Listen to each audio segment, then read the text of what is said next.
This is our extensive review of the Mercedes V-Class Facelift. Different versions, different trims, different colors, and also a lot of variety on the interior. This will be very interesting. Also with the Polo, the travel van version. Everything of that here on Autogefuehl, your #1 resource for in-depth car reviews and your #1 community to discuss cars. Today with Thomas in full HD, full screen and full length. Let's go!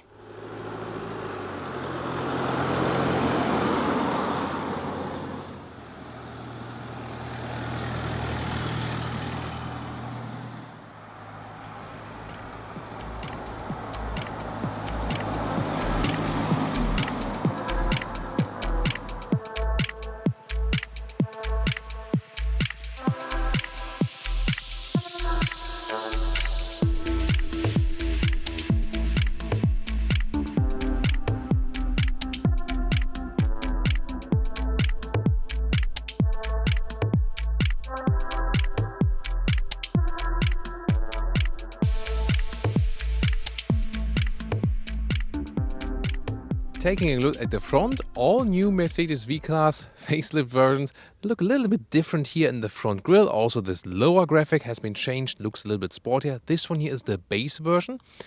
And also the Avantgarde or Exclusive, they also carry those two double fins. Soon I'll show you the differences. There's also an AMG line.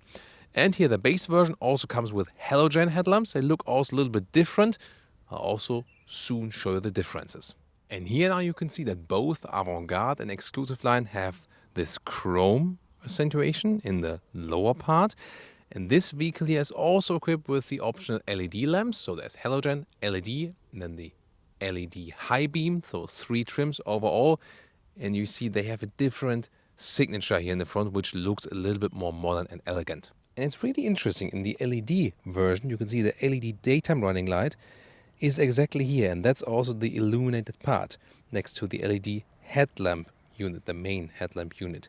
So remember how it looks like here again, and then the base halogen headlamp unit, and here it is when it's off the same design right there, but this line is then not the LED daytime running light, it's just a normal light bulb in this unit right there. This is then at the moment the on daytime running light. And this is the AMG line with a diamond pin grille and also with just one horizontal fin right there. I think to me the most beautiful version and looks sportier. Then again with 2 chrome fins horizontal in the lower end.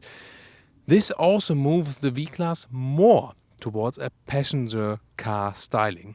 What do you think? AMG line here for the V-Class? Does it work? Yes or no? Tell us in the comments. Hey guys, I'm back here. So we parked them in the front here now, that they are in one line, but in the rear then you can see the 3 different lengths of the Mercedes V-Class. You could say small, mid-size and big, but they call it compact, large and extra large. And the interesting thing is the first 2 ones, they share the same wheelbase. The biggest one has an extra long wheelbase. And the length is 4.89 meters or 192 inches for the first one, 5.14 meters or 202 inches for the middle one, and this one here 5.37 meters or 211 inches. So depending on the purpose, how much space for either cargo or passengers you need on the inside. Cargo would of course rather be the Vito, that is then the commercial version of this one. The V-Class always has the passenger focus. Now take a look at that. Those ones are the base 17-inch wheels. You get 18 and then also 19, and here we are. So those ones then are the 19-inch wheels. There you can see the difference. I mean the 19 of course look pretty impressive, but I think to me the 17 one, even in this special style, look quite cool, don't they? What do you think? The rear has not been changed very much with the facelift.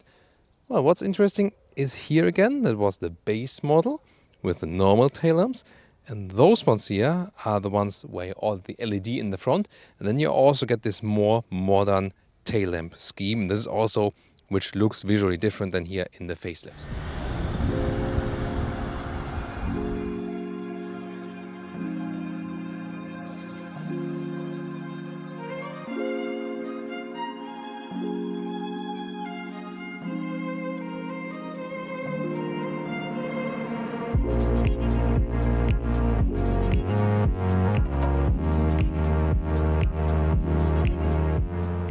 especially if you order 2 sliding doors. It's a really fun vehicle. Oh, this one here, 8-seater, 6-seater, different seat options. I'll soon show you more about that, and you can climb all the way through all vehicles. Or next to this vehicle where Michelle is at the moment sitting, and all very interesting. Let's compare. Let's take a look at the interior. This one here is a, let's say, low spec variant, and I really like to show this to you. In the front, by the way, soft touch here all over the place, also good quality for the window levers.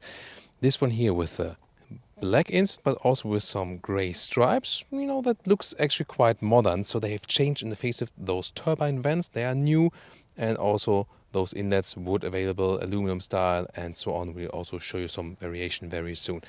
This one here also the steering wheel with some commands right there. Still the classic column for the ACC if you go for that one optional. And those ones are really good fabric seats. You see they're visually attractive with some white contrasts. And in this seating part, you feel it is quite rugged, but also has a structure that it keeps a little bit cooler in summer. So I would definitely recommend you to pick those, cool in summer and also not that cold in winter times. And it's quite easy to get inside. You have an upright seating position. It's like SUV-alike, but you know, that's how a big van is also. And that makes it very comfortable also in the long-term run. You have a good visibility to the front, and since all the windows are very upright, you also have a good visibility to the sides. Steering wheel can be controlled in height and reach with a very nice function. Then the instruments, you can see it right here, I can also power them up. Left side speed, right side RPM, and then you have the digital middle part where you can have the gear selection, visualization, but also the digital speed. It's not flickering in real life, by the way, should it be flickering in camera. Also some GPS information for the direction you're turning. It's not the newest fancy stuff, but it surely does the job. Interesting with the whole interior overview is you see those sensual lines, and with the V-Class Mercedes have firstly introduced it with this generation with this very sensual layout in this very van segment. Interesting. But now with the facelift, they have not updated the infotainment system. That's what I criticize most. Yes, you have those new turbine vents and also some new inlets right there, and it still looks overall good here for the temperature change, for example, hotkeys for the GPS.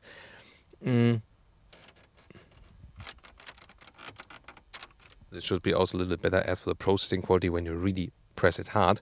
But I think, you know, the main thing is really, why haven't they put the MBUX infotainment system here, for example, for at least Apple CarPlay and Android Auto, but also with the voice input or so. But, you know, that has to be seen then for the next generation. They kept it with the infotainment system here. It's still a good map. You can still use your phone via Bluetooth, but that's about it then. I also want to show you the camera system. When you put in reverse gear, then you have the rear view camera. Plus, if you have that option, the 360 drone view from above, when you turn the steering wheel, you see also those helping lines show you where you are actually going to. And you can switch the view also to a full rear view camera where you see the sides. Interesting also that when you put in the 360 button left next to the steering wheel, then you see the front camera here. That's really helpful because, you know, when you're not put in the reverse gear, but click the camera button, that might be a situation where you want to check, oh, what is in the front of me right there? And again, plus the fake drone view from above. Pretty helpful system, especially when you have, like this, a little bit bigger car or a van. I don't know, do you share my opinion that a van needs a manual sliding door? It's just, I think it just belongs here that you can slide that like with, you know, you can really slam that, and it's just fun, I think. Of course, the electric one is available. Then you can see how those fabric seats look in the rear. Different options available. You have a bench that goes all the way through, all those single seats here, and also in the rear part. This again is the shortest V-Class available. Here with a 2-2-2, so a 6-seater setup. Again, or you can use 2 seating benches. So quite flexible. Here, of course, in the shortest version, you don't have any space in the rear then for the trunk left if you go with the all-passenger setup. But you could also, for example, use this one here for then 4 persons. It's also very comfortable. You sit upright here. The seats are really well done. Headroom, no problem. I'm 1m86 or 6'1". Or I could take the shortest version here, still enough leg room. And for getting in the rear, flip the seat like this, then you can also easily access it right there. And here we go. And see here, with 6 adults, even no problem already here in this shortest version. Even have an electric window control here. You can just open it. It's not powered at the moment, but here I open it just, slightly right there. Also in the latter part, very comfortable. Let's take a look at how much trunk space we have here in the compact version and see how that one changes when we go a little bit longer in length right there. Well, you cannot really say how much is there left in trunk, but as the seat setup is, as we've shown you, it's like this. Here we see it.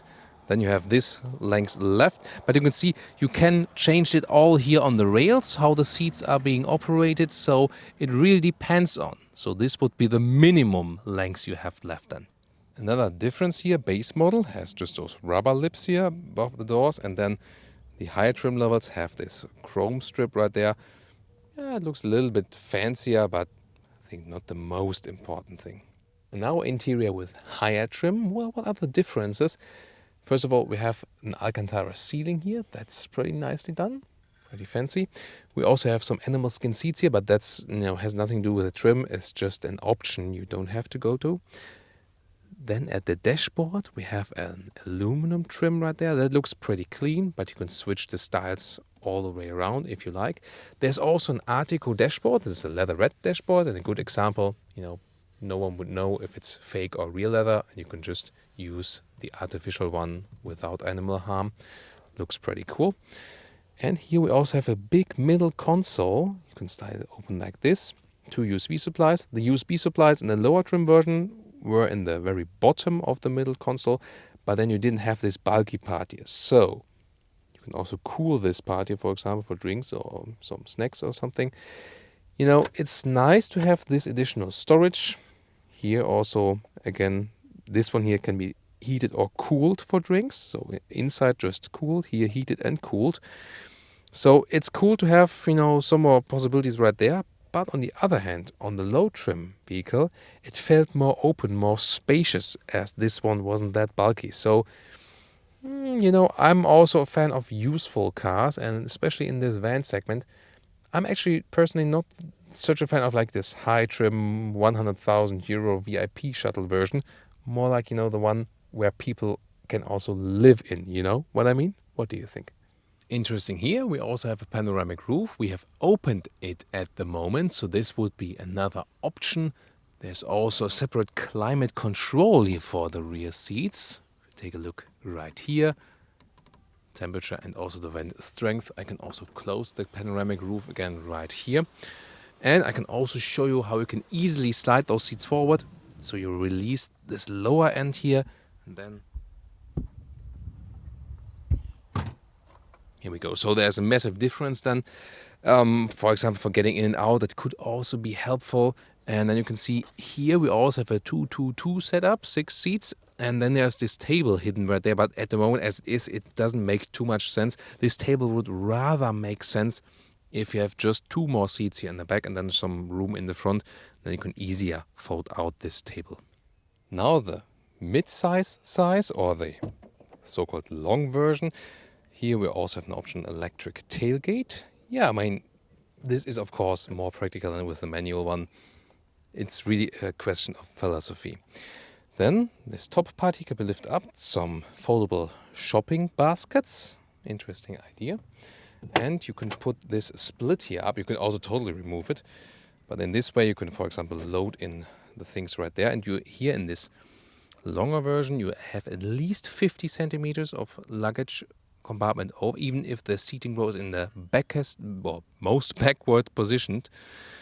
So, but of course longer than if you just slide the seats forward, or maybe if you just use one seating row and so on. So it really always depends. But here the main difference is that you can transport some serious luggage still, even if you're traveling with 6 or 8 persons.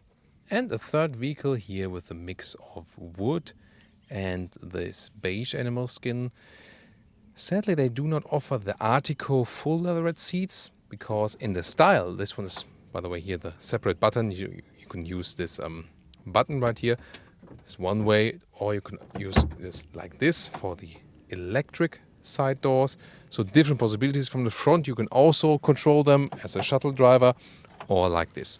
So back to the seats. So I would like that they offer that in full Artico leather red. That would be cool because the style is really nice and makes so much brightness in the interior, also together with this bright ceiling. So I really like the styling here also in the interior. And this car, you can see, is also with 3 seats each. So that will be 2, 3, 3. So overall then 8. Wow, I'm a math god, right? So that's the maximum passenger setup. And since this one is the extra long version, we still have even more luggage space. But when you drive this one, it's over with the feeling of driving a passenger car. That one then rather feels truck-alike already, since this one here also has the longer wheelbase. So, longer wheelbase version. Here we go. And even if we would have the seats in the most backward position, you can here see the increased length. So to the seated rails, it's about 75 centimeters, so 25 centimeters longer than from the interior trunk than the, let's say, mid version or the so-called long version. This one here, again, extra long. You can see that also this upper area here is almost 80 centimeters. So there you can have maximum people plus maximum luggage. But then again, you have to ask yourself, with this length of a vehicle, where can you still find a parking spot? Mercedes have updated the engines to the new emission standards. Those ones here are the diesels for Europe. So they have the SCR cleaning and meet the latest regulations. 2-liter 4-cylinder diesel engine, and the same is also being used in the passenger cars, either with 163 horsepower in the 220D, 190 horsepower in the 250D, or 239 horsepower in the new 300D, 500 newton meters of torque, and 7.9 seconds acceleration figure to 100 kilometers or 62 miles an hour. And there's also a new 9G-tronic automatic gearbox, and the V-Class is also available either with rear-wheel drive or also with all-wheel drive. So, engine updates was very, very interesting when we drive the car now very soon. And they also promise less vibrations on the interior from the engine. Let's see also about consumption and stuff.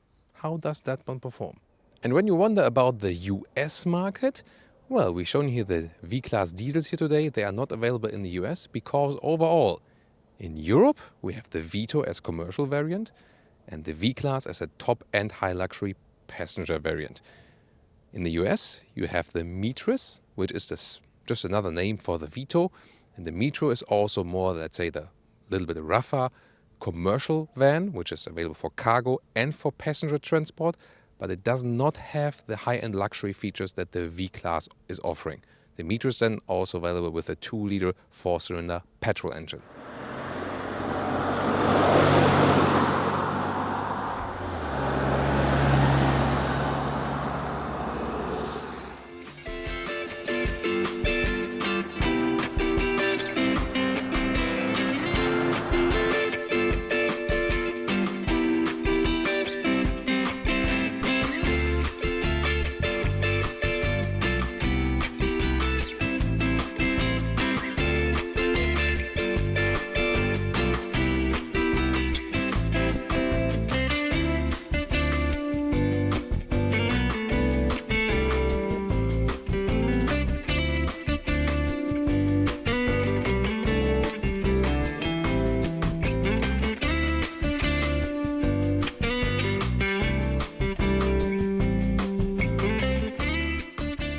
Get used to this chair here when doing reviews, so it's pretty cool for me and a little bit more relaxed indeed. So the front of the Mercedes Marco Polo, it's basically the same as just for the front grille, the same update here with the facelift. This is how it looks indeed in the baseline. If you would go for avant-garde or exclusive, you would have some chrome contrast right there.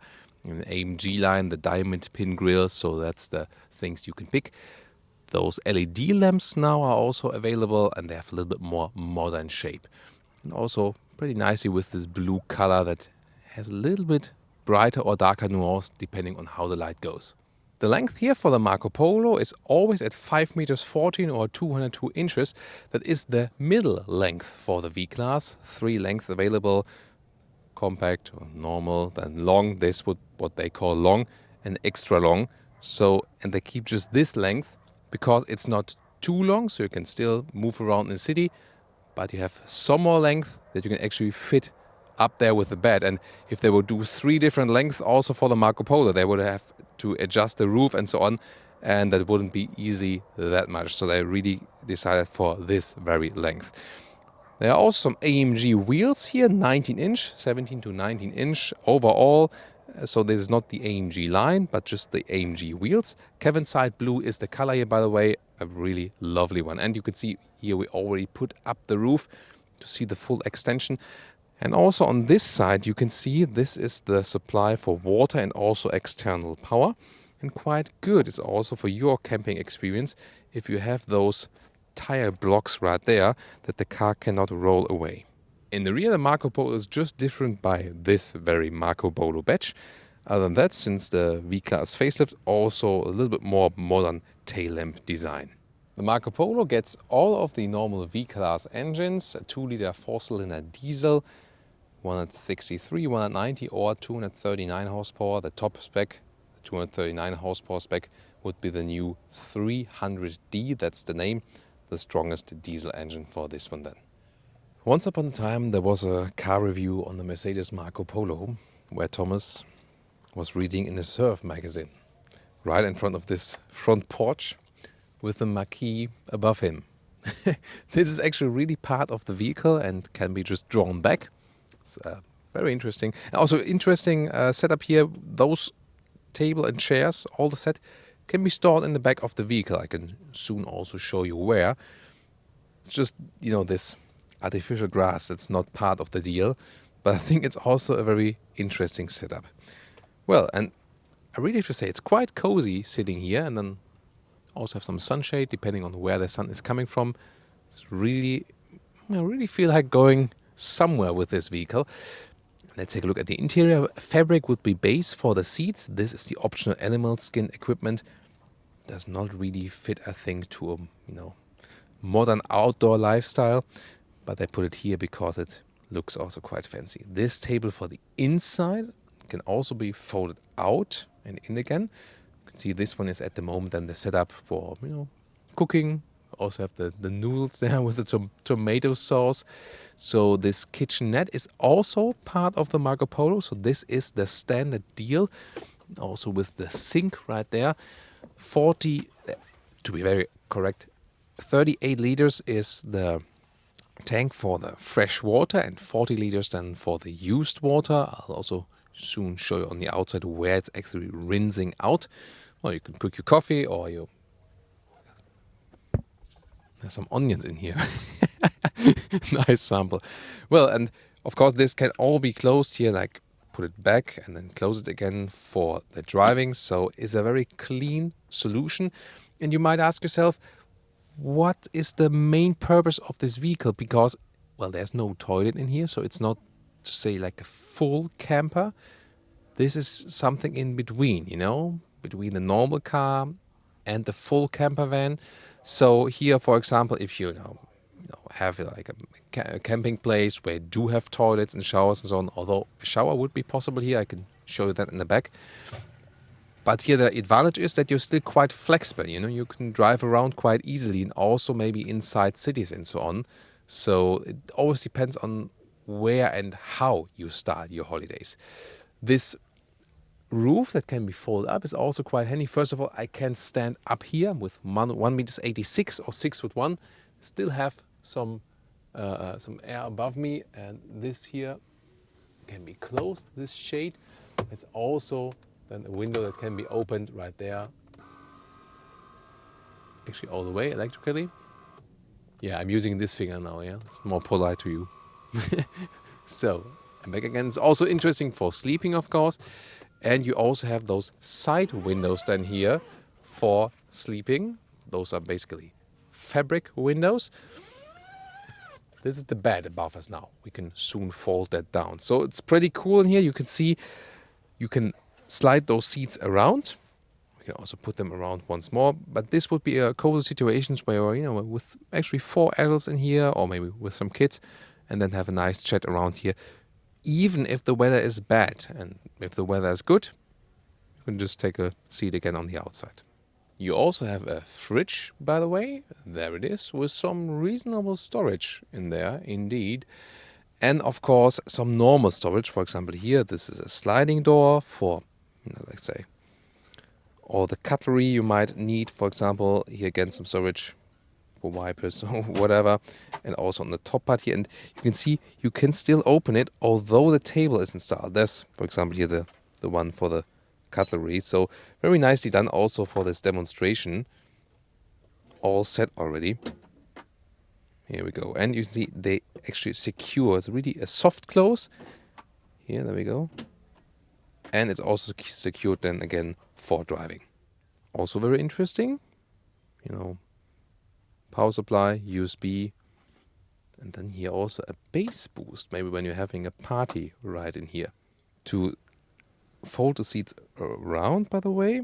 To turn it around right there. Need some more power. Here we go. There we go. And then we are back in the driving position. And now let's build some. So we can fold in the table right here.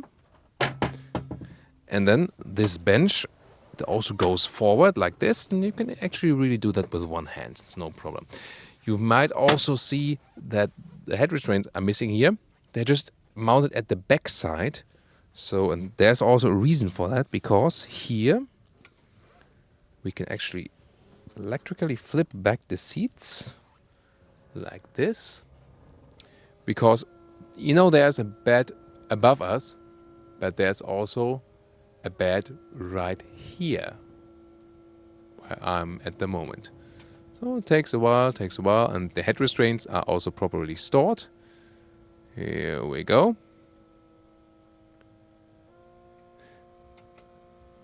Slide a little bit more forward, maybe just a little. There we go. And then it should be done actually. This is live on tape. Now the motor should actually be stopping.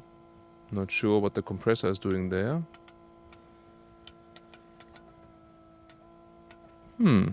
That's not good. There we go. So, again, Autogefuehl live on tape. No marketing BS. So, then, this one here, by the way, is a securing net for the children when they sleep up.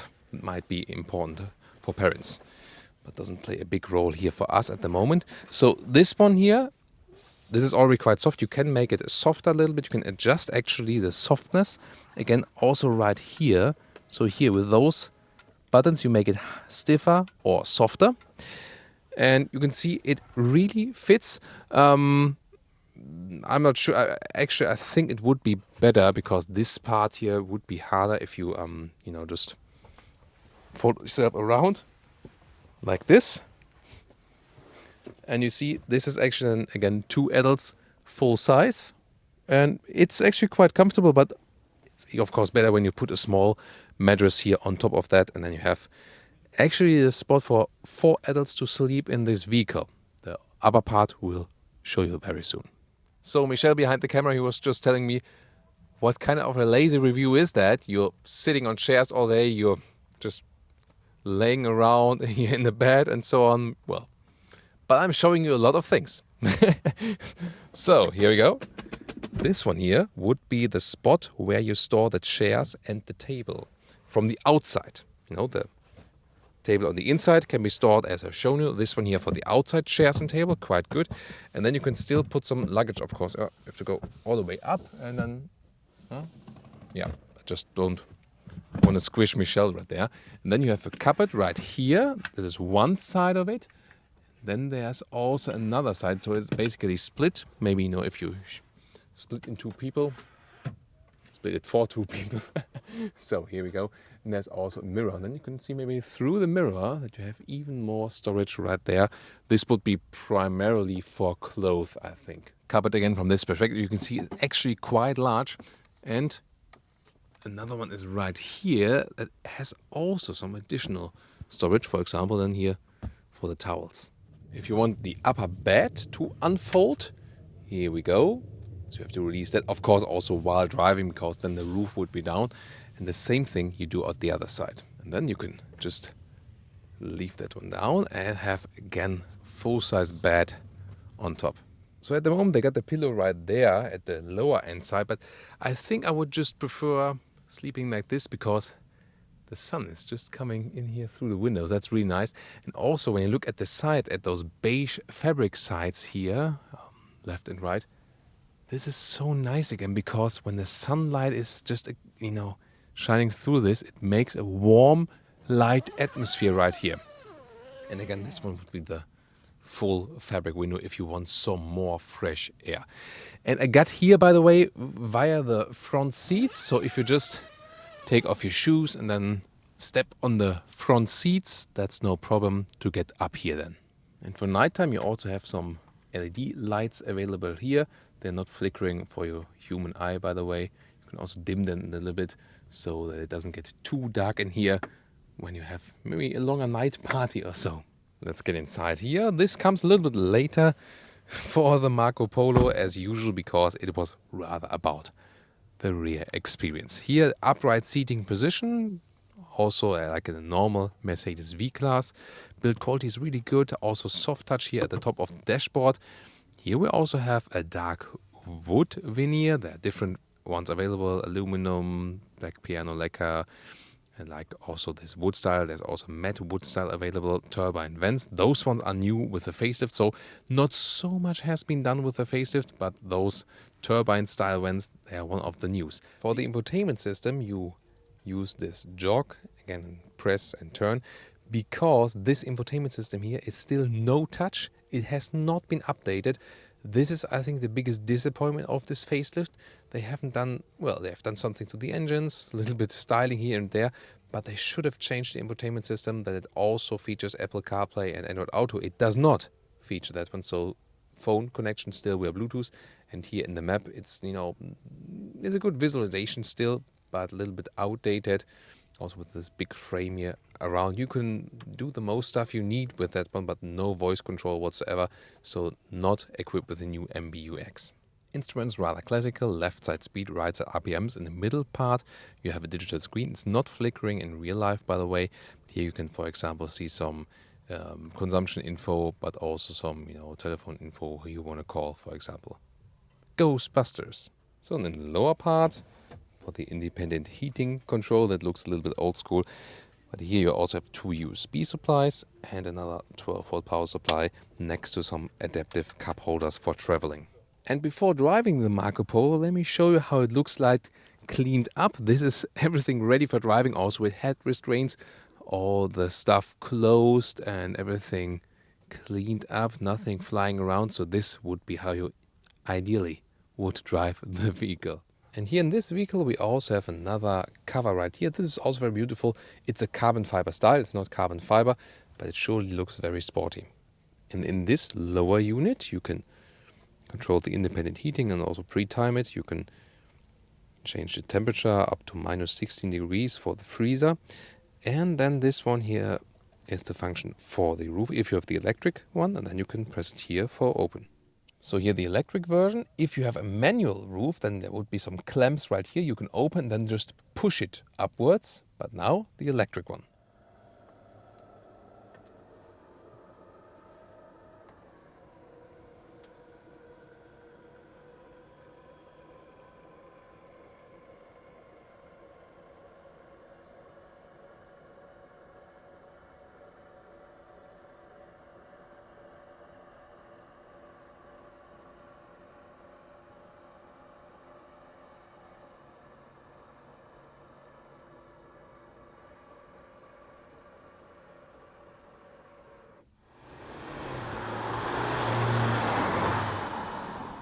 Now driving the Mercedes Marco Polo with the new 300D. And the big question is, of course, is it any different from from a normal Mercedes V-Class driving the Marco Polo here? You have about 220 something kilograms more of weight, mainly due to the kitchen and of course the roof construction and so on. But to really feel the weight difference, I mean, it's just put 3 more people in the car. Would you say you feel the difference? In a very small car which has very low power, you would feel in the acceleration, but do you feel it in the driving dynamics then? If you're not a racer, not on the racetrack, that's a tough question. Maybe if you directly drive the cars after each other. Other than that, the good thing of the Marco Polo is that it really drives just like a normal V-Class in general. This one here then, since the Marco Polo only has one length, it's also the mid-length of the V-Class. So the one they call large, again compact large, extra large, how Mercedes defines it. And this one is still something as a compromise. So the extra large version is really long, you have the longer wheelbase, and it rather feels a little bit truck-alike already, or sprinter-alike.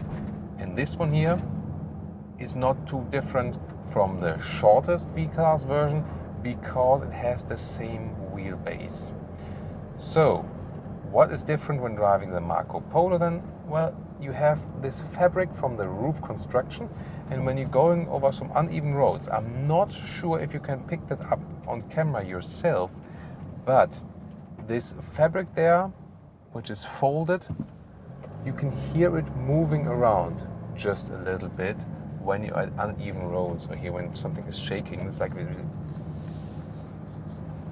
little bit like, you know, when you do something like this here with your finger, it's like coming from the upper part here, from the fabric, because, you know, it's folded and then there's some friction, just a little bit. It's where when you really pay attention, then you hear that. So that could be maybe a little bit annoying if you compare it to driving just the normal V-Class. That's at lower speeds. At higher speeds, other vibrations and noises will maybe even that out. With the 300D, the top diesel here, you can drive actually a little bit calmer because you don't have to push the throttle that much. You have abundance of power even if the car is under heavy load, so that's actually quite good. And also indeed there are less vibrations from the engine as they promised. It feels indeed quite passenger car-like. Just when you're at lower speeds and really listen to the engine noise, it, you know, sounds a little bit different than in the passenger car, although it is the same engine. Maybe because, I'm not sure, the front hood there is maybe a little bit closer to you, I don't know. But here, when you're driving a little faster now, there's no difference. So this diesel indeed feels also quite refined. The steering is soft and easy, and you do have some good reaction. It's of course not tuned on a very sporty note, but it doesn't have to be, so it feels actually quite natural. You have a good overview to the front. And also the suspension, there are different suspensions available.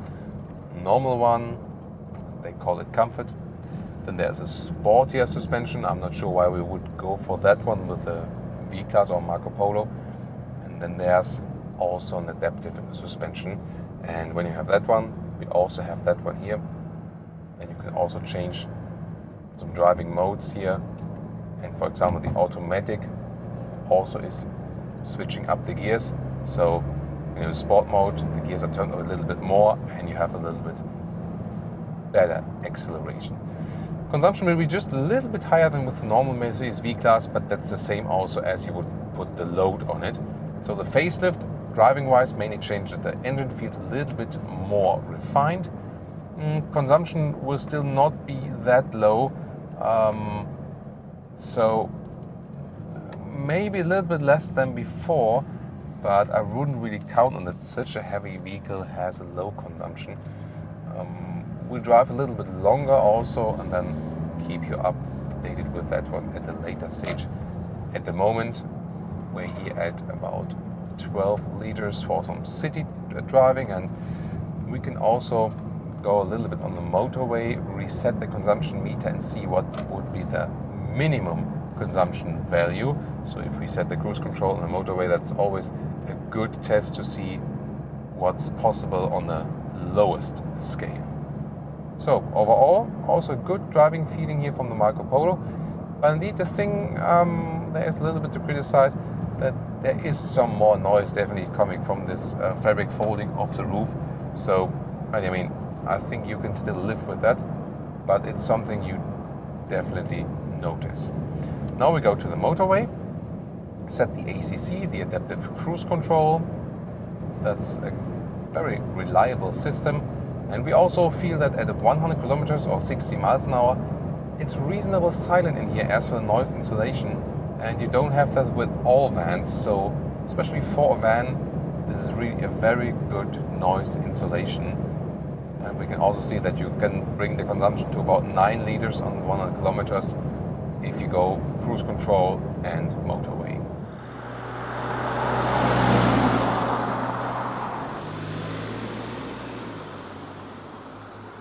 Thomas's driving lounge with the V-Class Facelift, and in general about the V-Class, it's really the case that it rather drives like a passenger car. So we have a very light steering, you don't have to steer that much, but the steering feels quite natural. The sound insulation is really very well done, so it's quite silent in here. I think you can also pick that up on camera. Also this diesel, they have worked that it's a little bit more silent, also transport less vibrations into the cabin. I mean, you feel somewhat it's a diesel, but especially here in this new 300D horsepower spec, 239 horsepower, it's actually quite powerful, and you don't have so much lag when you get on the throttle and need to wait until the turbo sets in and so on. So it's actually a quite refined ride. So that's quite good. Also, when you go in some slalom, you have a good control of the vehicle. It does not shake up too much. You can also go into a sport mode that turns up the gears a little bit higher. The suspension is actually very comfortable. You know, it's a very good compromise that you can move the car around, even in, let's say, some sporty way. But still, also the bumps, or if you go over some speed humps and so on, they are evened out very, very well. The overview is nice to all of the side actually. That's just a building form of the vehicle. By the way, also a great turning circle. You sit so much, on the front axle, and there's not a long hood. So sometimes you try to turn around somewhere, and you think, oh, did that really work? That's quite astonishing. This one here, the short wheelbase model, so the shortest version and the middle version, basically have the same wheelbase, and then the extra long, that one has the longer wheelbase. That is then different to drive. To the two smaller ones, not such a big difference.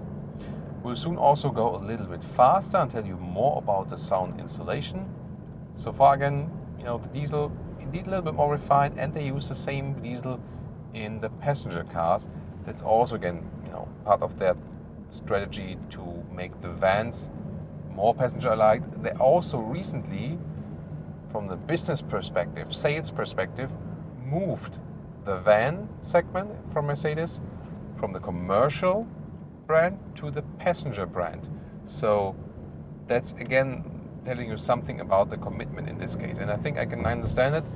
If you buying this for leisure or also for passenger transport, you want it to feel less commercial vehicle-like. I think indeed they could achieve that. It was not that much the case with the Mercedes X-Class.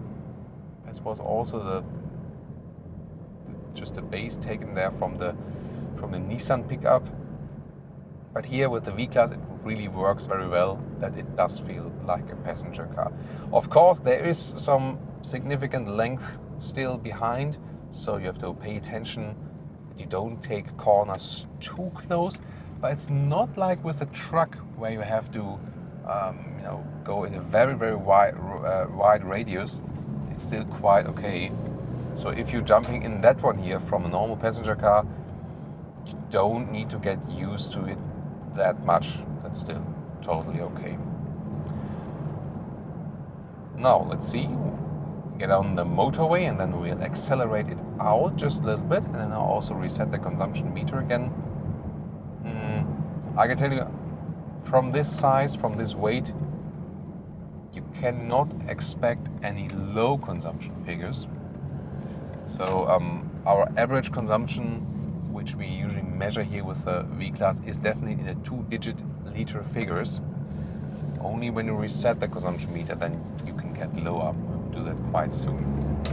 Here also, when you're going up the motorway, it's a good performance from this new 300D engine.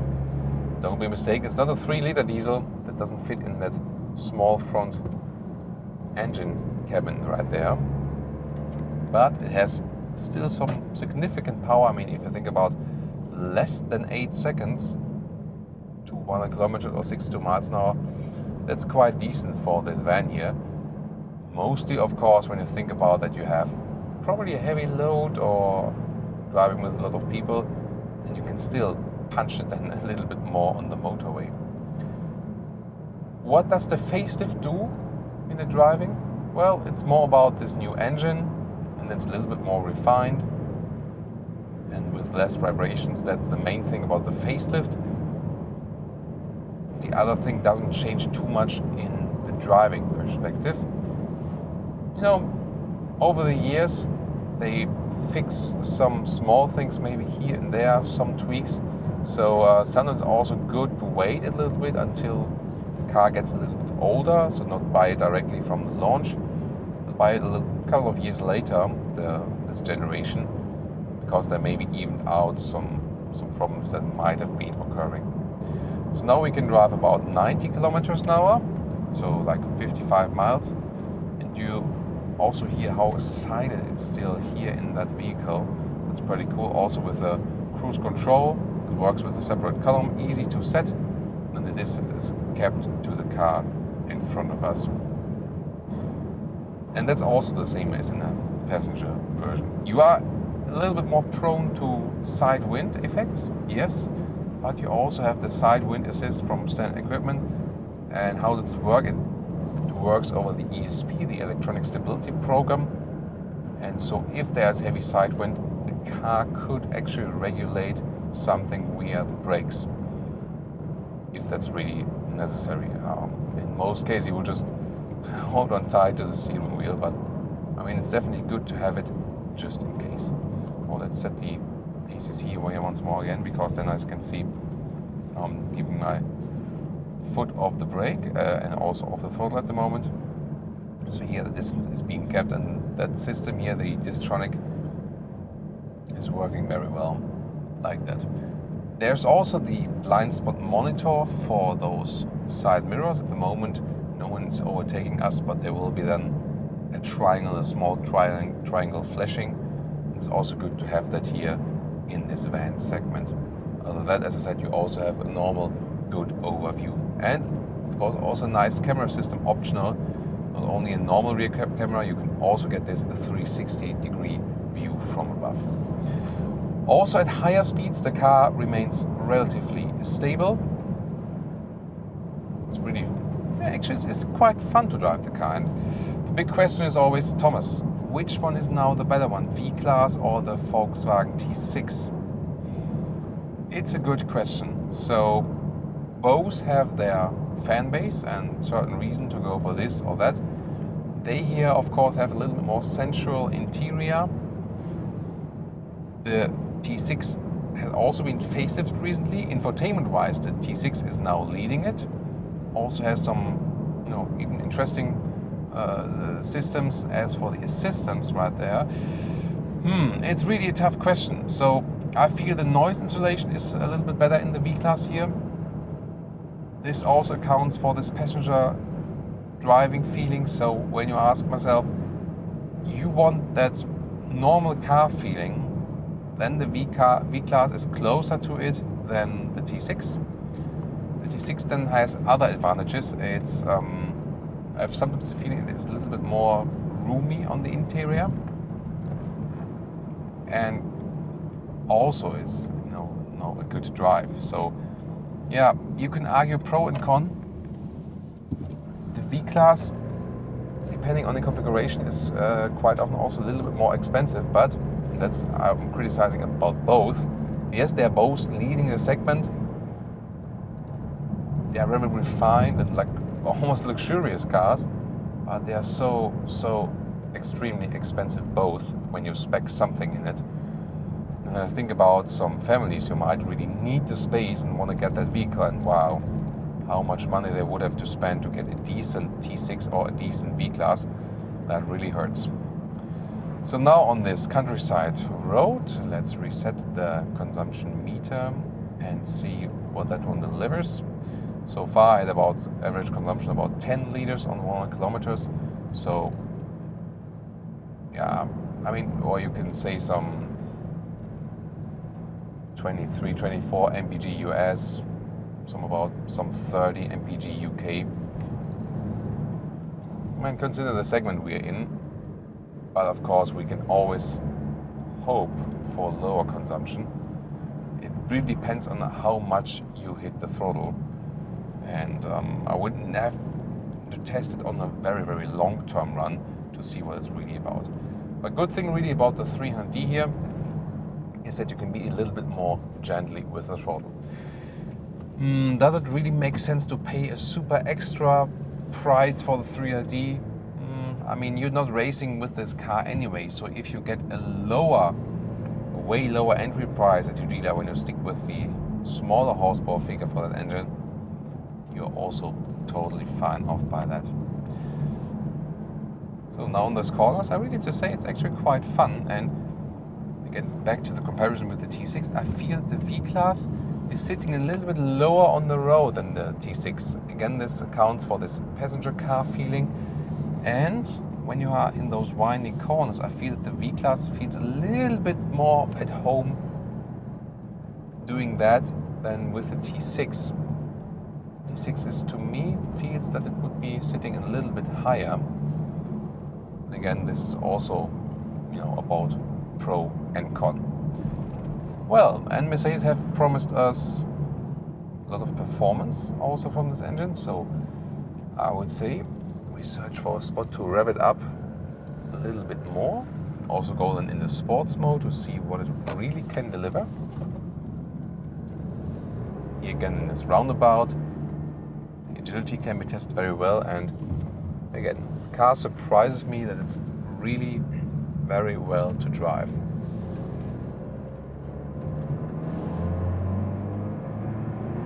Think about the sound. I mean, you hear it's a diesel, but I think it's not too annoying at all. We're going downhill. Let's drive it a little bit sporty. I think it's also nice in this countryside, close to Sitges, where you can see through our panoramic camera. Now we're a little bit straight, no one is behind us. Let's go to the sports mode and let's accelerate just like from 20 kilometers, and let's go.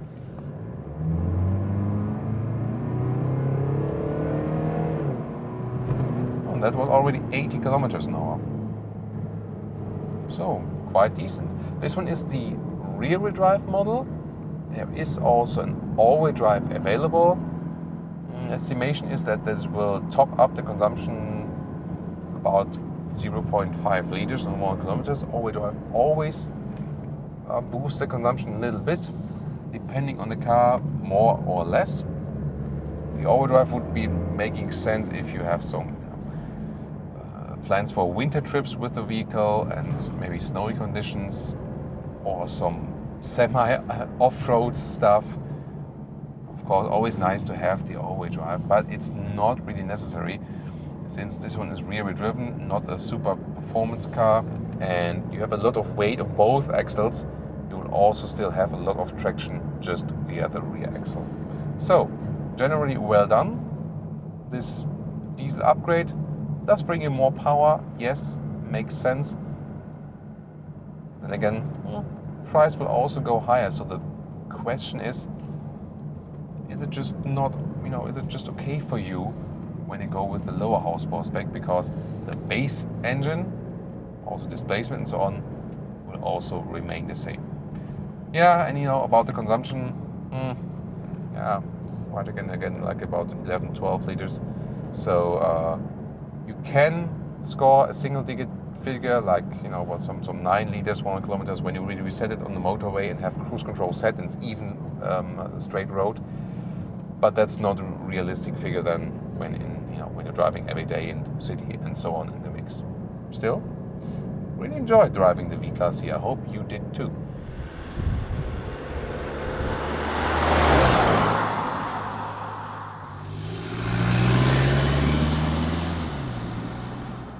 And now to our conclusion for today with the Mercedes V-Class in the recent facelift. Well, the facelift did not change too much, a little bit on the front, a little bit on the interior. As for the styling, important are the new diesels, that they're all on the newest regulation standard. Consumption-wise, I would have liked to see a little bit more improvement. However, the power improvement is quite significant for the 300D, especially if you were driving, for example, with heavy load or with a lot of passengers all the time and want to be a little bit faster on the motorway, for example. The key thing about the V-Class in general is that it's really passenger car-like. It drives very silently, good noise insulation. The handling is actually quite good. It's still fun to drive this vehicle. And from noise insulation and driving agility, I think also a little bit better than the Volkswagen T6. Whereas this one recently had a facelift with a better infotainment system, for example.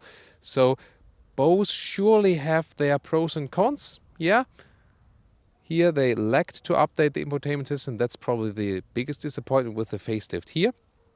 Other than that, we've shown you different versions. I really like the fabric seats and the more base version of the V-Class. Then you can also keep the price a little bit lower and still have a very interesting and flexible vehicle.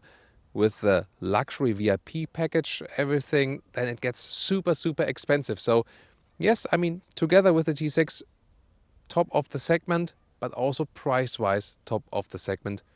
That's the catch for that. So, what do you think about the V-Class facelift? And to the conclusion for the Mercedes Marco Polo. It profits from the general V-Class updates from the facelift. Well, there are not so many updates, to be honest, more like a model year change. The assistance systems have been upgraded as well. This is maybe something that's an active brake assist, optional with the ACC. Side wind assist is, by the way, standard. Some new design lines. It looks a little bit more fresher in the exterior, and also when you want the AMG style, that is possible now if you want some sporty style. Well, the vegetable barbecue is also starting next to me, so if you see some smoke going over here, no, we're not smoking weed. But it would fit a little bit to the setup, wouldn't it? Well, and the rest of the Marco Polo, of course, pretty impressive on the interior. That you have a high luxury without a toilet. That's the thing. So a big camper would, of course, have a toilet. That's the thing. And yeah, the price for that is still quite high. So normal V-Class about 40,000 euros if you take German prices. Then a V-Class Marco Polo Activity, that's the base spec, about 50,000. Also that around for the so-called Horizon. The Horizon Marco Polo is just with the roof. So the Marco Polo always has this top roof which you can put up. But however, the normal Marco Polo, without any additional name, also includes the kitchen. So if you go for the Horizon, it's really starting to smoke here now. So if you go for the Horizon, you would have the roof, but not the kitchen. As it stands here right now, at least 60,000 with all the kitchen and stuff. And when you put some more extras, you can easily reach 70,000 and even more. That's then again the downside of this vehicle. So much cool stuff we've seen on the interior. It's really, really expensive. What do you think? Also, leave me your comments right there to the Marco Polo.